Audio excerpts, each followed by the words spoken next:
Hello everyone. तो मैं आप लोगों के लिए रामचंद्र तिवारी सीरीज का पार्ट 6 लेके हाजिर हूँ। तो चलिए दोस्तों, बिना देरी किए, बिना टाइम वेस्ट किए क्लास को स्टार्ट करते हैं।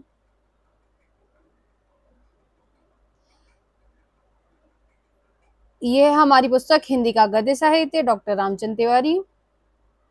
विचारशील आलोचकों एवं शोधकों का गद्य।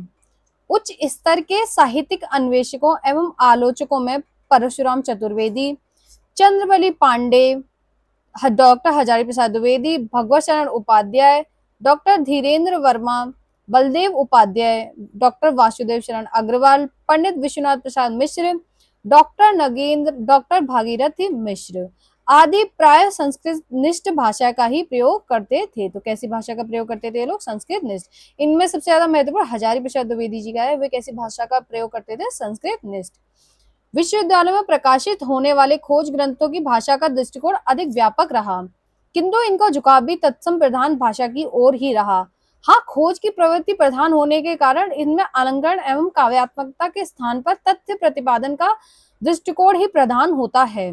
इतिवृत्तात्मक तार्किकता, गंभीरता, संयमशीलता, विश्वसनीयता एवं चयन धर्मिता इनके गद्य की प्रमुख विशेषताएं हैं।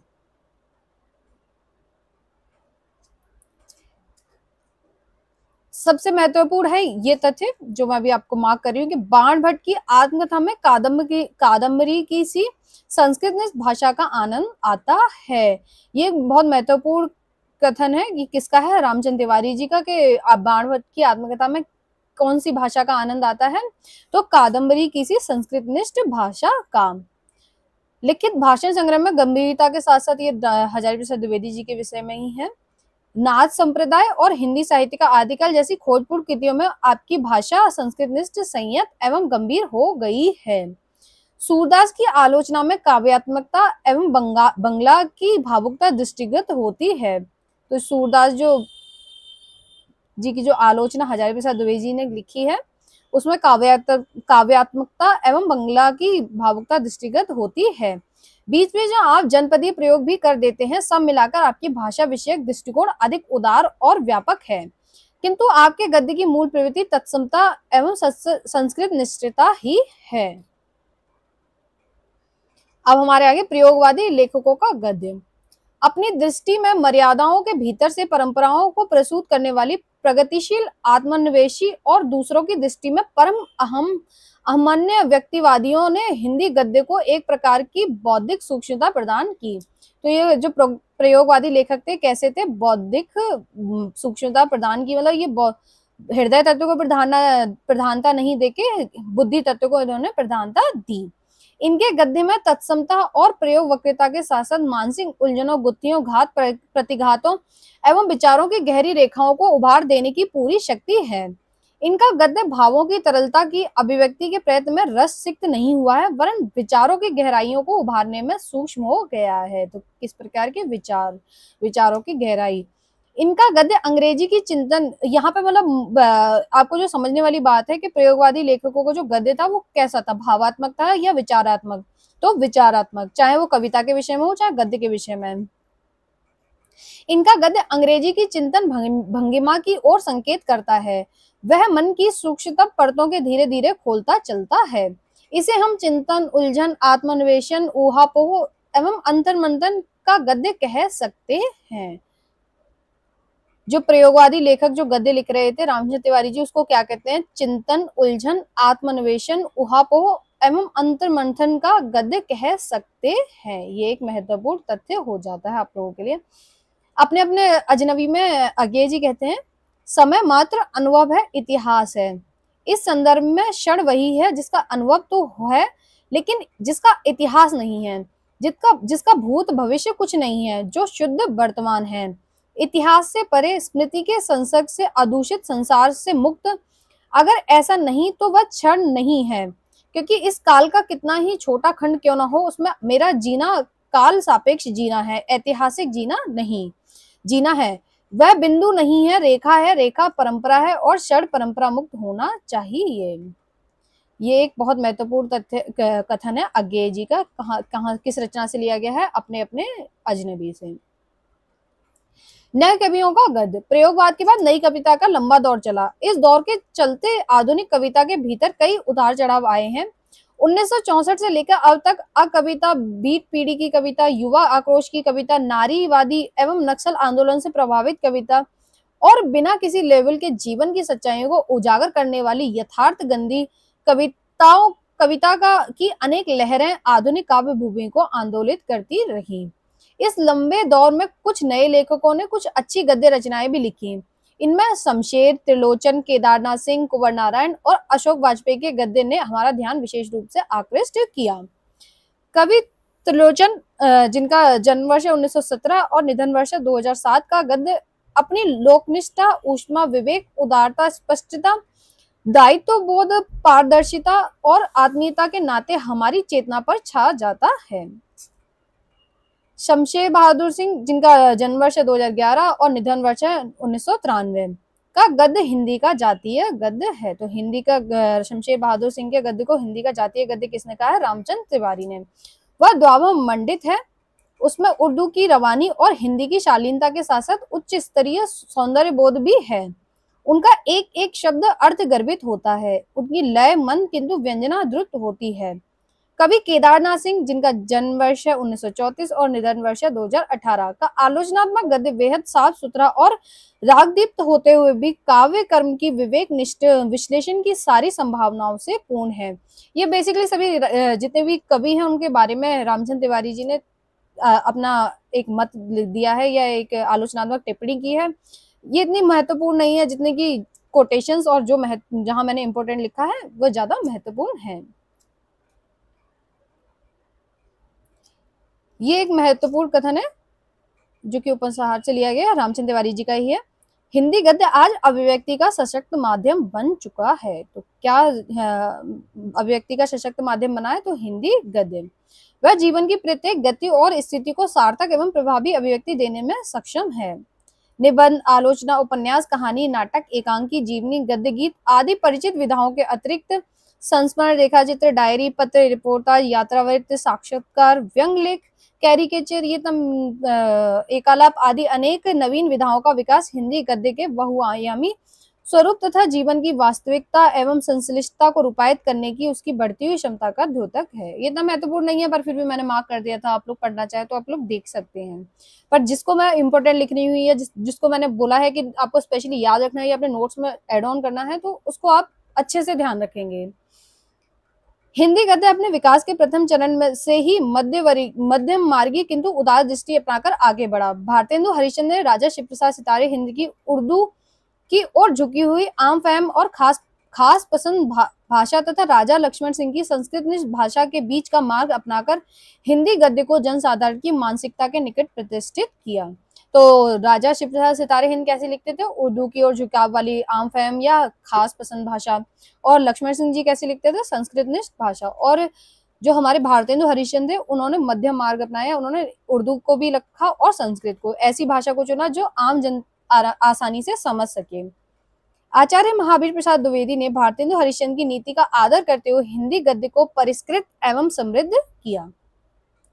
बाबू बाल मुकुंद गुप्त ने उसके अनावश्यक व्यास तत्व और बिखराव को निखार कर अधिक चुस्त, तेजस्वी और चुनौती देने एवं स्वीकारने की क्षमता से सशक्त और समृद्ध कर दिया।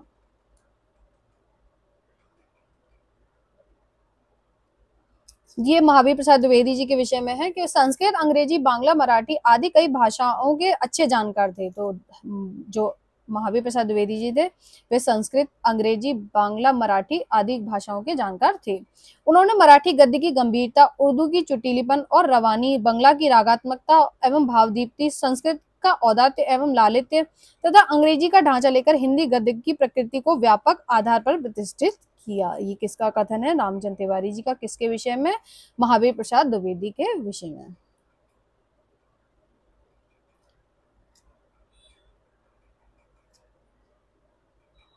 द्विवेदी युग जागरण, सुधार और नैतिक मूल्यों की प्रतिष्ठा का युग था। तो द्विवेदी युग कैसा था? जागरण, सुधार और नैतिक मूल्यों की प्रतिष्ठा का।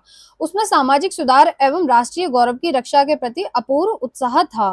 गांधी के व्यक्तित्व से अभिभूत तत्कालीन रचनाकार त्याग, अहिंसा, परोपकार, अंतःकरण की शुद्धि और मानवीय सहानुभूति के आदर्शवादी मूल्यों से प्रेरित होकर साहित्य रचना में प्रवृत्त था।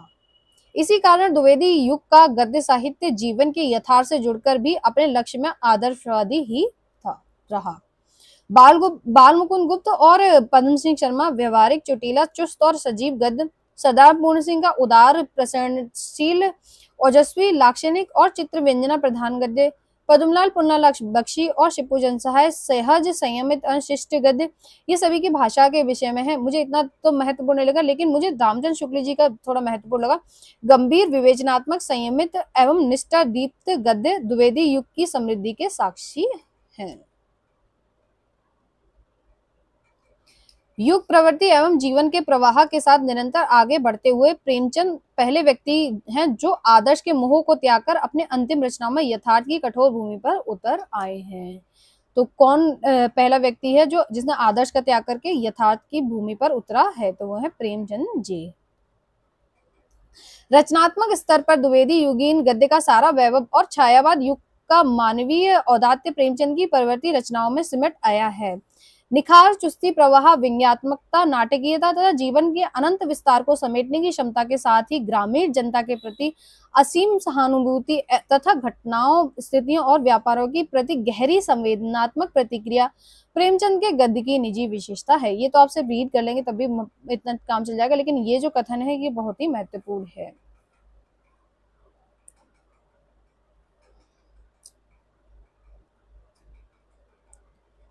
प्रसाद के गद्य में आभिजात्य के साथ ही आवेग, ओजस्विता, भाव, द्वंद्व और एवं अतीत के प्रति गहरी रागात्मकता है।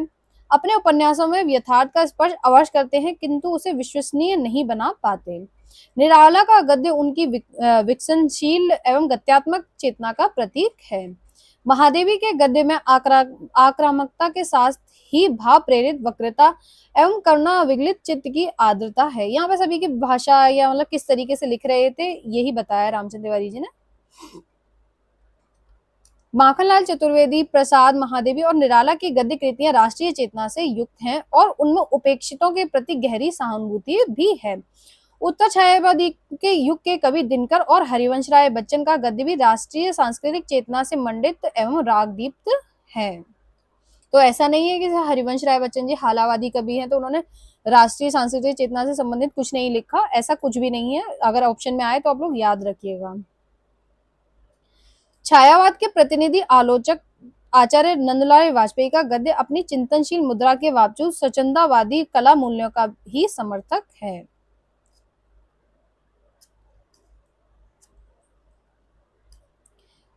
जैनेन्द्र कहते कम है, संकेतिक अधिक करते हैं। ये मुझे कोटेशन इंपोर्टेंट लगा कि जैनेन्द्र कहते कम है, संकेतिक अधिक करते हैं। ये रामचंद्र तिवारी जी का है जैनेन्द्र के विषय में, तो ये महत्वपूर्ण लग रहा है मुझे।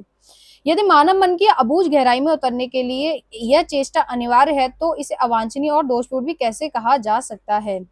गांधी जी के अहिंसात्मक जीवन दर्शन को अपनी अंतिम तर्कसंगत परिणति तक ले जाकर रचनात्मक अभिव्यक्ति देने में जैनेन्द्र अन्यतम है।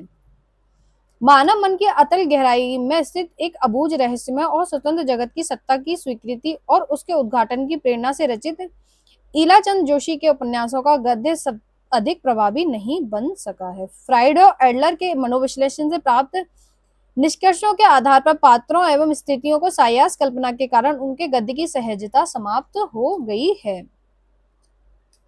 व्यक्ति को केंद्र में रखकर स्वाधीन जिज्ञासा वृत्ति से प्रेरित रचनाकारों में आगे का गद्य अनेक दृष्टियों से विरल और विशिष्ट है। तो किसको केंद्र में रखते हैं? व्यक्ति या समाज को तो व्यक्ति को केंद्र में रखते हैं।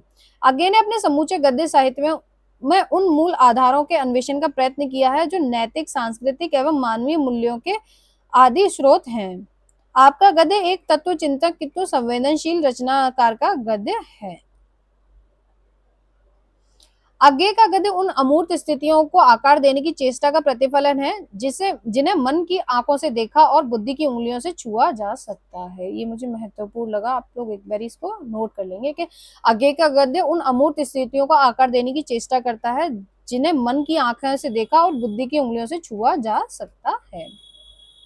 प्रेमचंद की परंपरा में सामाजिक यथार्थ के अनेक दृष्टियों एवं कोणों को प्रस्तुत करने वाले उनके परवर्ती कथा लेखकों में भगवती चरण वर्मा, उपेंद्र नारायण अश्क, यशपाल और अमृतलाल नागर आदि के गद्य में मध्यम वर्गीय सामाजिक जीवन की विविध पक्षों की अभिव्यक्ति देने और व्यक्ति एवं समाज के बीच सामंजस्य स्थापित करने का प्रयत्न किया गया है। तो किसके लेखों में या किसकी रचनाओं में मध्यवर्गीय जीवन का चित्रण हुआ है? तो भगवती चरण वर्मा, उपेंद्र अश्क, यशपाल और अमृतलाल नागर।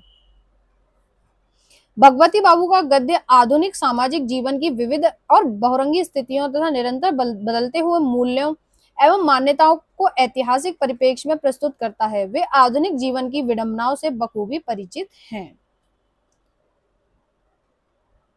उपेंद्र अश्क ने मध्यम वर्ग की संघर्ष गाथा को यथार्थ के स्तर पर प्रस्तुत किया है। अश्क का गद्य गलियों, मोहल्लों, दुकानों और विभिन्न स्वभावों और संस्कारों के व्यक्तियों से संबंध, छोटे छोटे ब्यौरों का वस्तु दर्पण न्याय से बिंबित करता है। ऐसे ही यशपाल जी के विषय में मुझे थोड़ा इंपॉर्टेंट लगा कि देश के झूठे सच के विषय में है। रामचंद्र तिवारी जी का कथन, देश के विभाजन की विभीषिका और उसके साथ जुड़ी हुई लाखों करोड़ों असहाय लोगों की दारुण व्यथा कथा को विस्तृत फलक पर अगणित सूत्रों के सहारे फैलाकर यशपाल ने अपना अद्भुत वर्णन क्षमता का परिचय दिया है। अमृतलाल नागर व्यक्ति और समाज के बीच सामंजस्य की तलाश करने वाले कथा शिल्पी हैं। उनका प्रत्येक उपन्यास अनुभव के नए क्षेत्र को प्रस्तुत करता हुआ ताजगी का एहसास कराता है।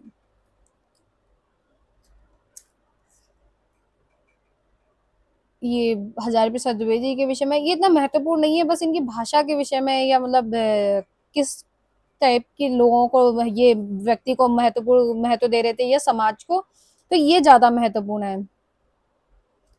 प्रयोगशील गद्य लेखकों मोहन राकेश, राजेंद्र यादव, कमलेश्वर, धर्मवीर भारती, लक्ष्मी नारायण लाल, नरेश मेहता, फणीश्वरनाथ, रेणु, नागार्जुन, सर्वेश्वर दयाल सक्सेना, मार्कंडेय, शैलेश मटियानी आदि में ये तो प्रयोगशील गद्य लेखक कौन कौन है ये आप उनके नाम याद रखेंगे। इन लेखकों में मोहन राकेश, राजेंद्र यादव और कमलेश्वर के गद्य में मानवीय संबंधों की जटिलता, अनुभूति की ताजगी, संयम और तनाव से आलोचकों का ध्यान आकृष्ट किया। सर्वेश्वर, नरेश मेहता और धर्मवीर भारती के गद्य में आधुनिक भावबोध के साथ काव्योचित राग दीप्ति का वैशिष्ट्य भी लक्षित हो जा सकता है। आंचलिक कथाकार कौन है? ये क्वेश्चन कई एग्जाम में पूछा भी जा चुका है, सेट वगैरह के एग्जाम में, कि आंचलिक लेखक कौन है। तो आंचलिक लेखक है फणीश्वरनाथ, रेणु, नागार्जुन, शैलेश मटियानी। आप ये शैलेश मटियानी जी को भूल जाएंगे तो थोड़ा नोट कीजिएगा। मार्कंडेय और रुद्र काशी के, तो ये जो 5 लोग हैं इनको आप याद रखेंगे, आंचलिक कथाकार हैं।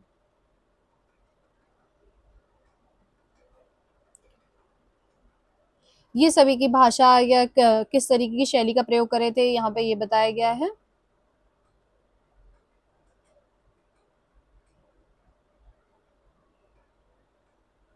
उत्तर आधुनिक गद्य, 20वीं शताब्दी के अंतिम चरण में उत्तर आधुनिकता की चर्चा भी होने लगी। कुछ पत्रिकाओं ने उत्तर आधुनिकता पर केंद्रित अपने विशेषांक भी निकाले। यह एक ऐसी स्थिति है जिसमें सारा विश्व सिमटकर एक विशाल बाजार बन गया। अब सब कुछ बिकाऊ माल बन गया है। उत्तर आधुनिकता के विषय में है, अब सब कुछ बिकाऊ माल बन गया है। अब ना कोई विचारधारा है, ना कोई दर्शन, ना ही जीवन मूल्य जैसी कोई चीज है, ना नैतिक बोध का एहसास, इतिहास, संस्कृति और परंपरा का भी अब कोई मूल्य नहीं है।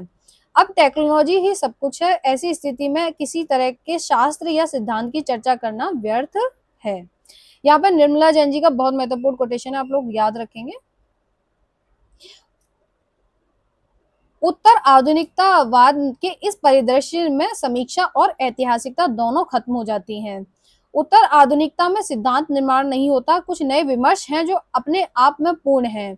इसमें आर्थिक भविष्यवाणियों और बाजार अध्ययन से लेकर धार्मिक पुनर्जागरण, फिल्म समारोह की समीक्षा या व्यक्ति पूजा सब शामिल हैं। अब अपने आप में पूर्ण है। तो ये किसका कथन है उत्तर आधुनिकता के विषय में? निर्मला जैन जी का। देरिदा के विखंडनवाद को उत्तर आधुनिक विमर्श माना जाता है। देरिदा के अनुसार साहित्यकार एक पाठ का निर्माण करता है। इस पाठ का कोई एक निश्चित अर्थ नहीं होता, यह पाठक को अनेक अर्थ देता है। इन अनेक अर्थ केंद्रों में किसी एक को स्थिर करने का काम पाठक का है। यह आवश्यक नहीं कि पाठक पाठ का विखंडन करके लेखक के अनुभव तक पहुंचे ही। उसका काम पाठ का विखंडन करके निर्माण की प्रविधि तक पहुंचना है। देरिदा के अनुसार पाठ के बाहर कुछ नहीं है। तो किसके अनुसार? देरिदा के अनुसार। वस्तुतः पाठ अर्थ लीला मात्र है, इस लीला का कोई एक अर्थ होता ही नहीं है, इसलिए इस अर्थ लीला को जितने विमर्श हैं सभी मान्य है। उत्तर आधुनिकतावादी लेखक कौन है? मनोहर श्याम जोशी, कृष्ण बलदेव वैद्य, सुरेंद्र वर्मा और उदय प्रकाश। आप लोग ये अच्छे से याद रखेंगे, क्वेश्चन आ सकता है, ये बहुत ही महत्वपूर्ण है। मनोहर श्याम जोशी, कृष्ण बलदेव वैद्य, सुरेंद्र वर्मा और उदय प्रकाश जी का गद्य कैसा है? जादुई यथार्थ का गद्य माना जाता है। रामचंद्र तिवारी जी का कथन है, ये भी बहुत महत्वपूर्ण है। इस गद्य में आधुनिक जीवन यथार्थ की पहचान के साथ मिथक, इतिहास, स्वप्नलोक, रहस्य, रोमांच सब कुछ तिलिस्म के रूप में उपस्थित होता है। कहीं कहीं कथा पात्रों में फ्रस्ट्रेशन, उन्माद, कुंठा, लाचार, घृणा और नपुंसक क्रोध भी आ जाता है। हिंदी गद्य के स्वस्थ विकास के लिए 3 मुद्दों पर सतर्क रहने की बात कही गई है। तो कौन कौन से 3 मुद्दे? पहला मुद्दा है हिंदी की मूल प्रकृति की रक्षा का है। दूसरा मुद्दा है गद्य भाषा को जीवन की वास्तविकता के साथ संश्लिष्ट रूप से जुड़े रखना है। और सतर्कता का तीसरा मुद्दा गद्य के सहज एवं स्वस्थ विकास का है। तो पहला मुद्दा है कि उसकी भाषा की मूल प्रकृति की रक्षा रहे। दूसरा है कि जो गद्य की भाषा है वो जीवन से जुड़ी हो, वास्तविकता हो उसमें। और तीसरा मुद्दा यही है कि भाषा जो भी हो वो सहज और स्वस्थ हो या जो भी आप लिख रहे हैं उसका विकास सहज और स्वस्थ रूप में हो। शक्तियां और दुर्बलताएं, ये एक महत्वपूर्ण कथन है, आप लोग याद रखेंगे। ये भी महत्वपूर्ण है, इससे नीचे वाला भी पूछ सकता है, क्योंकि हरियाणा असिस्टेंट प्रोफेसर वाले एग्जाम में ऐसे ही कोटेशन पूछे गए थे किसी प्रदीप सक्सेना जी के, तो वो उनके तो ऐसे ही जरूरी नहीं कि रामचंद्र शुक्ल का ही पूछा जाए, डॉक्टर भोलानाथ जी का भी पूछा जा सकता है। अपने इतिहास के संशोधित संस्करण संवत 1997 यानी कि 1940 में तत्कालीन गद्य के स्थिति पर विचार करते हुए आचार्य रामचंद्र शुक्ल ने लिखा है। तो रामचंद्र शुक्ल जी का इतिहास ग्रंथ जिसका संशोधित संस्करण का प्रकाशित हुआ 1940 में। शुक्ल जी ने लिखा है, आजकल भाषा की भी बुरी दशा है। बहुत से लोग शुद्ध भाषा लिखने का अभ्यास होने से पहले ही बड़े बड़े पोथे लिखने लगते हैं, जिनमें व्याकरण की भद्दी भूल तो रहती ही है, कहीं कहीं वाक्य विन्यास तक ठीक नहीं रहता। व्याकरणों की भूलों तक ही बात नहीं है, अपनी भाषा की प्रकृति की पहचान न होने के कारण कुछ लोग उसका स्वरूप भी बिगाड़ चले हैं। वे अंग्रेजी के शब्द, वाक्य और मुहावरे तक ज्यों के त्यों उठाकर रख देते हैं। यह नहीं देखे जाते कि भाषा हिंदी हुई या कुछ और। ये एक महत्वपूर्ण कथन है रामचंद्र शुक्ल जी का। 1926 से 1947 तक हिंदी गद्य के स्वरूप पर विचार करते हुए डॉक्टर भोलानाथ लिखते हैं, यदि ध्यानपूर्वक और सूक्ष्म दृष्टि से देखा जाए तो 1926 से 47 के अंदर लिखे गए गद्य के स्वरूप और परिस्थिति के लगभग यही अवस्था रही। ऊपर का खुरदरापन मिट सा गया और भीतरी कमजोरियां वैसी की वैसी ही हैं। पर लेखक प्रयत्नशील है, खामियां हटती मिटती जा रही हैं, कमियां पूरी होती जा रही हैं, विकास होता जा रहा है। 22 वर्षों के अंदर इससे अधिक की आशा नहीं की जा सकती, और विशेष रूप से तब जब हम देखते हैं कि यह काल संक्रांति काल राजनीतिक संघर्षों का काल रहा है। ये भी एक महत्वपूर्ण कथन है। हिंदी गद्य की दुर्बलताएं। हिंदी गद्य की दुर्बलताओं को कई रूपों में लक्षित किया जा सकता है। पहली, व्याकरण की त्रुटियां। दूसरी, उच्चारण संबंधी दोष। तीसरी, एक रूपता की कमी। चौथी, अभिव्यक्ति शैथिल्य। और पांचवी, प्राविधिक शब्दावलियों का अभाव। ये इतना महत्वपूर्ण नहीं है।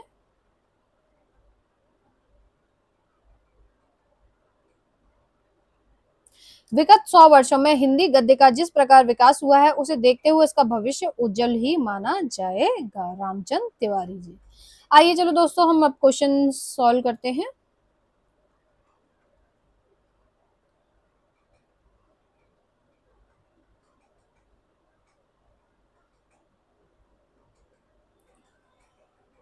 हमारा पार्ट जो हमारा भाग 6 चल रहा है उसके क्वेश्चन है। तो पहला क्वेश्चन है हमारा, समय मात्र अनुभव है, इतिहास है। इस संदर्भ में क्षण वही है जिसमें अनुभव तो है लेकिन जिसका इतिहास नहीं, जिसका भूत भविष्य कुछ नहीं, जो शुद्ध वर्तमान है, इतिहास से परे, स्मृति के संसर्ग से अदूषित, संसार से मुक्त।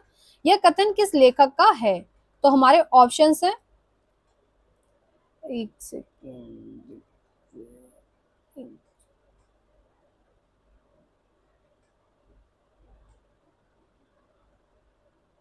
हमारे ऑप्शन है A Kedarnath Singh, B Agyeya, C Rajesh Joshi या डी उदय प्रकाश। तो इस क्वेश्चन का correct answer option B Agyeya.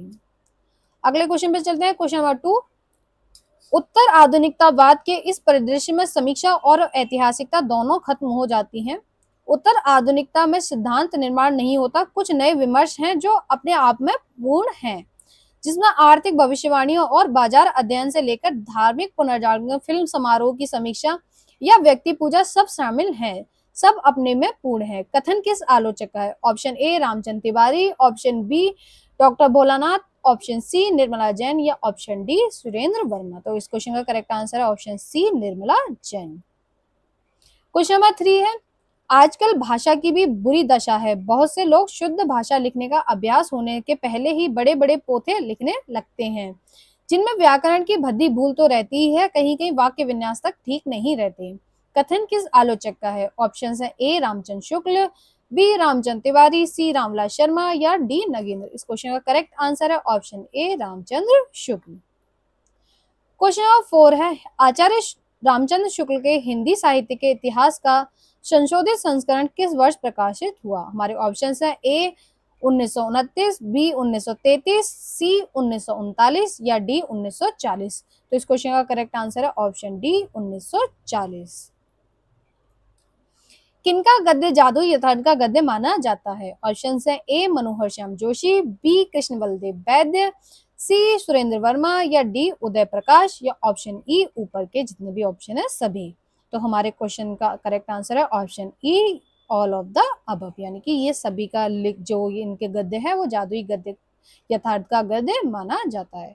उम्मीद करूंगी क्लास आपके काम की होगी। क्लास को लाइक करना ना भूलें, शेयर करना ना भूलें। Thank you so much.